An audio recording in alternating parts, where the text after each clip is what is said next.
4월 19일 오늘 만나 성경 말씀은 민수기 15장 37절에서 41절까지 말씀입니다. 주님께서 모세에게 말씀하셨다. 너는 이스라엘 자손에게 말하여라. 그들에게 일러라. 너희는 대대손손 옷자락 끝에 술을 만들어야 하고 그 옷자락 술에는 청색끈을 달아야 한다. 너희는 이 술을 볼 수 있게 달도록 하여라. 그래야만 너희는 주의 모든 명령을 기억하고 그것들을 실천할 것이다. 그래야만 너희는 마음 내키는 대로 따라가거나 너희 눈에 좋은 대로 따라가지 아니할 것이고 스스로 세욕에 빠지는 일이 없을 것이다. 그리고 너희가 나의 모든 명령을 기억하고 실천할 것이며 너희의 하나님 앞에 거룩하게 될 것이다. 나는 주 너희의 하나님이다. 너희의 하나님이 되려고 너희를 이집트 땅에서 이끌어내었다. 내가 주 너희의 하나님이다. 아멘. 오늘 만나러 만나주시는 하나님을 기대합니다. 상징은 실상이 존재할 때만이 의미를 가질 수 있습니다. 결혼 반지가 화려한 다이아몬드가 박혀 있어서 가치가 있는 것이 아니라 부부의 온전한 관계가 존재할 때 비로소 빛이 나는 것처럼 상징은 실상을 기억하게 하고 의미를 부여하는 기억장치이며 그 의미를 더욱 견고하게 하는 통로가 됩니다. 오늘 본문에서 하나님은 이스라엘 백성들로 하여금 하나님의 뜻을 더욱 분명하게 기억하며 지키게 하기 위하여 하나의 상징을 사용하고 계십니다. 그것은 이스라엘 자손 대대로 그들의 옷자락 끝에 술을 만들고 그 술에는 상징적인 청색 실을 달아야 한다는 것이었습니다. 그렇다면 이스라엘 백성 모두가 이 청색 실이 들어간 술을 달아야 한다는 것은 어떠한 의미가 담겨 있을까요? 이러한 상징을 통하여서 더욱 견고하게 하시고자 하는 하나님의 뜻은 무엇이 있을까요? 먼저는 노예에서 자녀로의 변화를 기억하라는 의미를 담고 있다는 것입니다. 고대 근동에서 옷단에 술을 단다는 것은 귀족 계급에 속함을 의미하였습니다. 더욱이 그 술에 당시 아주 진귀한 것 중에 하나였던 청색 염료를 넣는 것도 왕족이나 귀족들이 주로 사용하는 것이었습니다. 하나님은 이스라엘 모든 자손이 옷단 귀에 술을 달고 생활하게 하실 뿐만 아니라 또한 그 술에 청색 실을 넣게 하심으로써 더 이상 이들이 파라오의 노예가 아니라 존귀하신 하나님의 자녀요 제사장 민족임을 기억하게 하셨던 것입니다. 그렇습니다. 이스라엘 백성의 모든 생활 속에서 움직이는 청색 술은 자신의 정체성을 분명히 하시기를 원하시는 하나님의 깊은 뜻이 담겨 있는 기억 장치였던 것입니다. 두 번째로는 고된 노예의 삶에서 안식의 삶으로 나아가라는 의미의 상징을 가지고 있습니다. 노예에게는 안식이란 없습니다. 생명을 담보로 맡긴 채 끝없이 고된 노역을 반복하다가 멈추게 된다는 것은 죽음을 의미하기에 안식은 노예와 어울리지 않는 단어입니다. 몸이 기억하는 노예의 모습으로 안식을 하지 못하는 이스라엘 백성들이 무의식적으로 노예의 삶의 방식으로 움직이려 할 때마다 이들은 거추장스럽게 펄럭이는 실을 보게 되었을 것입니다. 그리고 자신들이 더 이상 노예가 아님을, 더 나아가 하나님의 자녀로 노역을 멈추고 안식을 명하시는 하나님을 기억하게 되었을 것입니다. 그렇습니다. 하나님은 이스라엘 백성들을 향하여 노예의 신분에서 하나님의 자녀의 신분으로 바꾸어 주신 하나님을 기억하길 원하셨습니다. 무엇보다 진정한 생명의 주인이신 하나님을 기억하면서 그분 안에서 온전한 안식을 누리기를 원하시는 하나님이십니다.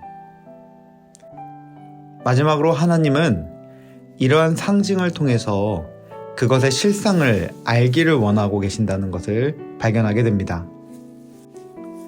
오늘 함께 읽은 본문 앞에는 안식일에 나무를 하다가 들켜 온 회중 앞에서 죽임을 당하는 사건이 기록되어 있습니다.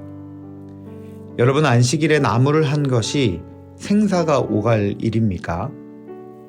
우리 주님도 안식일에 제자들이 밀을 수확하여 허기를 달래는 것을 허용하셨던 분이 아니신가요?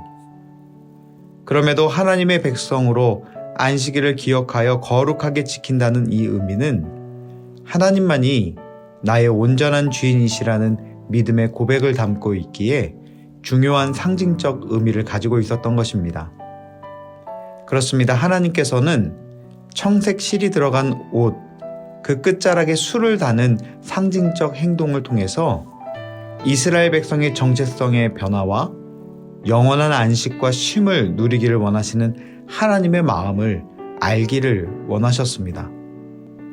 이러한 상징은 단지 상징을 넘어서 이 상징을 주신 아버지 하나님의 마음과 그분의 뜻이 무엇인가에 초점을 맞추게 하는 것이 가장 큰 의도가 있다는 것입니다. 말씀을 마무리하겠습니다. 사랑하는 여러분, 평범하게 생활하는 삶의 자리에 옷 끝에 단 작은 술을 보면서 하나님의 가치와 뜻을 기억해냈던 이스라엘 백성과 같이 신앙생활함에 있어서 때로는 거창한 개념보다 소소한 일상의 습관이 삶의 방식이 되고 거기에서 거룩한 인격이 형성되는 것을 우리는 발견하곤 합니다. 하나님은 그 작은 기억장치, 상징들을 사용하셔서 저와 여러분에게 하나님의 뜻이 기억되고 전달되어지기를 원하시는 하나님이십니다.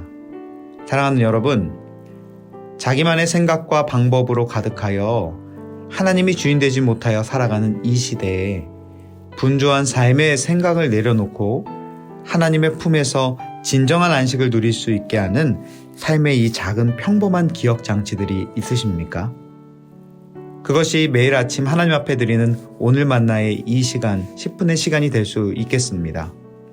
또한 오가는 출퇴근 시간에 하나님을 생각하며 듣는 찬양이 될 수도 있습니다.